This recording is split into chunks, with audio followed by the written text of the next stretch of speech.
السلام عليكم ورحمة الله وبركاته. الحمد لله رب العالمين. எல்லா புகழும் தூணின்றி வான் படைத்த இறைவன் அல்லாஹ் ஒருவனுக்கே அல்ஹம்துலில்லாஹ். நம்ம சூரா கத்ர் பார்த்துட்டு இருக்கோம். அந்த வரிசையில் கத்ருடைய கடைசி வசனம் இன்ஷா அல்லாஹ் வாங்க பார்க்கலாம். அஊது பில்லாஹி மினஷ் ஷைத்தானிர் ரஜீம். பிஸ்மில்லாஹிர் ரஹ்மானிர் ரஹீம். சலாமுன் ஹிய حتى مطلع الفجر. سلام هي حتى مطلع الفجر. சலாமுன் லாம்ல அலிஃப் சகீரா இருக்குது. 2 ஹரக்கத்தில் நீட்டம் கொடுக்கணும். சலாமுன் தன்வீனை தொடர்ந்து லெட்டர் ஹா இருக்குது.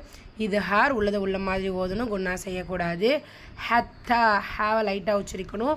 தால ஷத்தா இருக்குது, அழுத்தம் கொடுக்கணும். கூடவே அலிஃப் சகீரா 2 ஹரக்கத்தில் நீட்டம் கொடுக்கணும். மத்துலாயில் தோ இருக்கு இல்லையா, என்ன எழுத்து? கல்கலாவோட எழுத்து. வசத்துடைய இடையில் வந்திருக்கிறனால கல்கலத்து சுகுரா சிறிதாக அசைச்சு ஓதணும். மத்துலாயில் லாம் சுக்குன் கமரியா ஃபஜர் ஜீம். ஜீமும் என்னதான்? கல்கலாவோட எழுத்து தான். கல்கலத்து சுகுரா சிறிதாக அசைக்கணும்.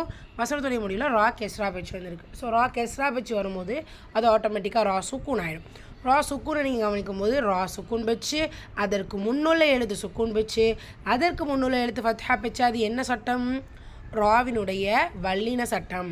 இந்த ராவை நம்ம வல்லினப்படுத்தி ஓதணும். இன்கேஸ் இந்த தொம்மா இருந்தாலும் நம்ம வல்லினப்படுத்தா ஓதணும். கெஸ்ரா இருந்தால் மட்டும்தான் மெல்லினப்படுத்தி ஓதணும். ஓகே, ஃபஜர் இயர் வல்லினப்படுத்துறது. ரைட், ரிப்பீட் பண்ணிடலாமா?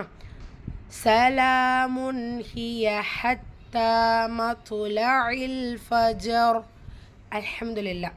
இது சூரா கத்ருடைய கடைசி வசனம். இன்ஷா அல்லாஹ் நாளைக்கு அடுத்த சூரா பார்ப்போம், சூரத்துல் அலக் இன்ஷா அல்லாஹ்.